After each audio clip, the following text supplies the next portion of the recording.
And we decided to catch a bus home, because my car, I've got a Lancia, a three-wheeler. It's in the garage having the cellophane put back in the windows, you know. And we decided to catch a bus home. And I caught a number one, which, like, if you live in Birmingham, you know, it's a bit of a standing joke. If you don't, it's because it's like the school bus. There's a lot of schools on the number one route, you know. And the number one goes through a place called Moseley Village. Right, and there's a school at Moseley, which shall be nameless. And no, it's not. No, it's changed its name. It's now called Moseley Mixed. It's still all boys, but they call it Moseley Mixed. You figure that one out. I never have. Actually, because I used to go to Moseley Grammar, as it was, you see, and it was a knockout school. That was a great school then, and really good. I can tell. They got me to O-levels, so I mean, it's pretty good, you know. 17 years at school, I ended up with maths and art O-level. There's not a lot you can do with maths and art O-level. I was painting computers for about 4 years.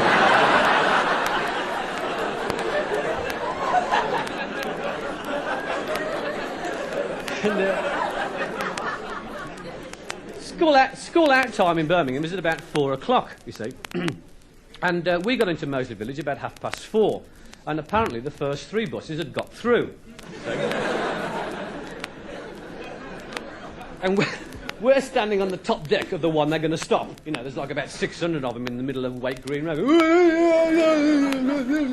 I said, they're not getting on here, are they, George? And the bus was rocking all. They are. They'd ripped the door off. 600 on the top. The conductor was terrified. Oh, dear, tell them. And they're opening all the windows, gobbing on everybody.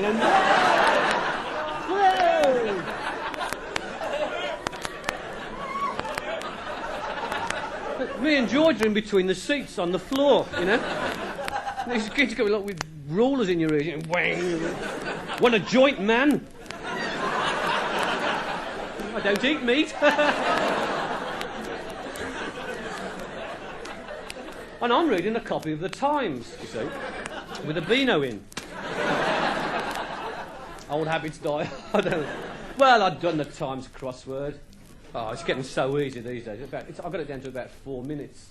I mean, it's a bit easy, isn't it? It's always very impressive still doing it on the bus, you know. Blimey, he's good, isn't he? Must be a professor. I always leave it on the seat when I get off, and they pick it up and they start reading words like Woogle-humph-de-more.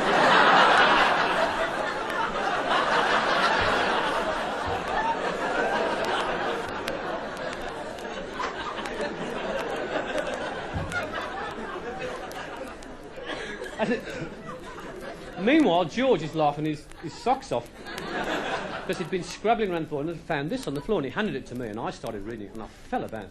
And to this day, it still is the funniest thing I've ever read. And it doesn't always go down, actually, with audiences. You need a certain sense of humour for this. Bent. And what I'd like to read to you tonight, if I may, are some genuine extracts from motor claim forms which were received by a large insurance office in London.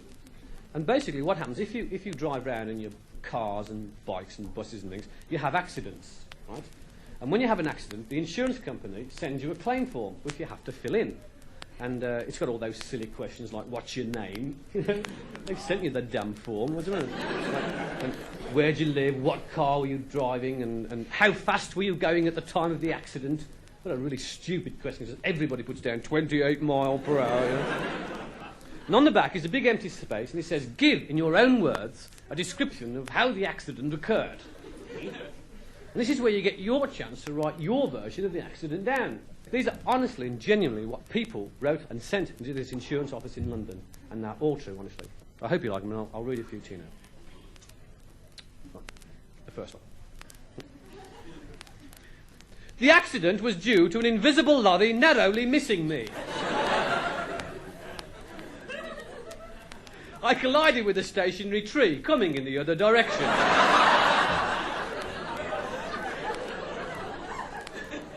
To avoid collision, I ran into the other car.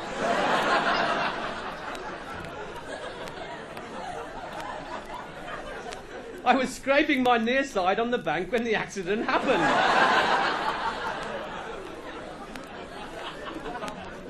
The other man altered his mind and I had to run over him.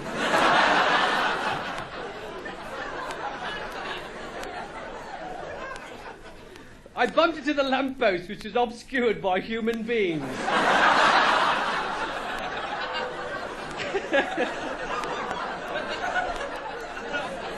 A bull was standing there and a fly must have tickled him because he gored my car. The accident was caused by me waving to the man I hit last week.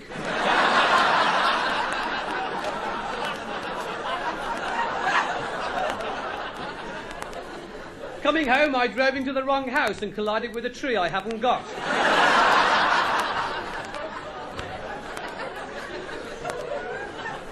I blew my horn and it would not work because it was stolen. I thought the side window was down, but it was up, and I found out when I put my bloody head through it. And this is the best one I knocked over a man. He admitted it was his fault, that he'd been knocked down before.